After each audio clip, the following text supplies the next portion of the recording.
Ayan, so good morning mga kabuntot. Ayan. At kung mapapansin nyo, iba yung dala kong motorsiklo ngayon. Ayan. Ito nga pala yung Pinoy Motopush 125 na motorsiklo. Sige, bigyan natin to ng konting review itong gamit natin na motorsiklo ngayon. Itong Pinoy Motopush 125. Ayan, kung mapapansin nyo, ganyan yung style niya.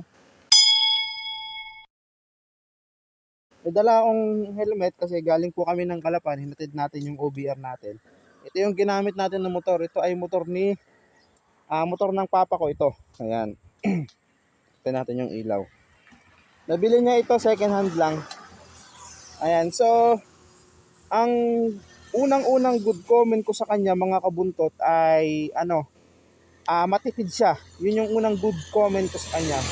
Napakatipid niya kasi ang gasolina ko lang pakalapan ay 100 pesos. Balikan na yun, makakauwi na ako. Ayan review natin. Kung mapapansin nyo, yung sukat ng kanyang gulong ay 275 by 17 siya. Pang sidecar kasi po ito. Tapos ganito yung plato niya. Medyo gigil nga lang siya kasi medyo malaki yung plato niya. Normal lang yung shock niya. Tapos ang maganda dito is yung kanyang placer kasi doble yung kanyang placer. Ayan. Tapos ang laki ng headlight niya. Malakas din yung ilaw niya. Maganda rin. Tapos malambot yung kanyang suspension. Yung shock niya sa una napakalambot. Ayan. Tapos matitibay yung kanyang yung rayos. Itong rim talaga bakal, napakatibay. Ayan. Tapos yung makina niya, malaki yung makina niya, malaki yung block niya. Ayan, malaki yung block niya Tapos ito yung kanyang gasolina, meron siyang filter dito. Which is hindi ko nagustuhan tong filter na to kasi hindi ko alam ba't ganyan, nasa baba siya dapat. Ayun lang naman. Tapos yan yung carburetor niya pang 125 syempre. CDI siya, yung 4 speed. Ayan. Puro siya. Puro up. Ayan. Yung tanke niya, hindi ko sure kung ilang liters, pero malaki. Tapos yung kanyang stoplight malaki din, malakas, maganda. Tapos dito ayan yung carburetor niya, nakikita nyo naman. Malakas yung preno niya na drum brake.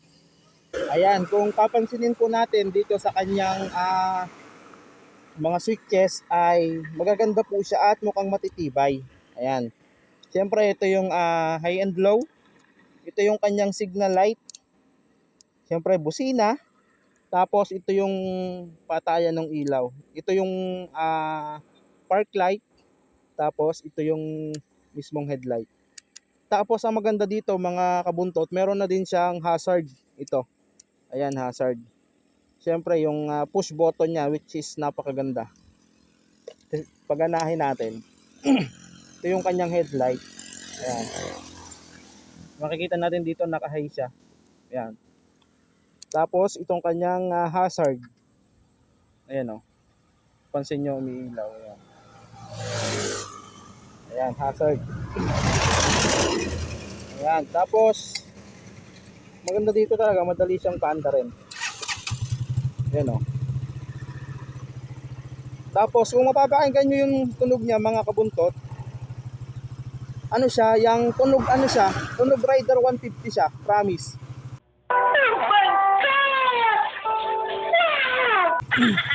Tunog Rider 150 siya, ayan Tunog Rider 150. Lalo pag naka-minor.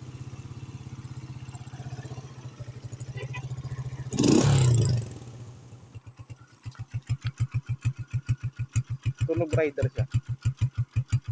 Ayan yung niya, buong itsura niya. Ganyan. At napakababa lang nito.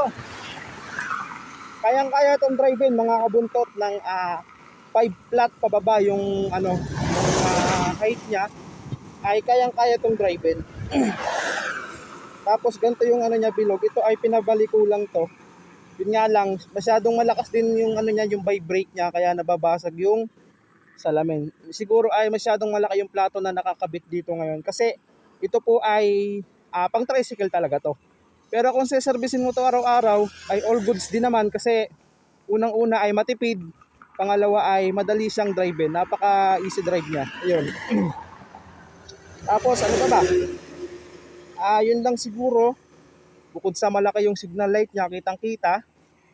Sa harapan naman yung itsura niya ay ganito. Yan. Ganyan yung itsura niya sa harapan, mga kabuntot. Ayan, ganyan. Ayan, kaya goods pa din talaga. Tapos, kasi dito siyempre, 2 tao.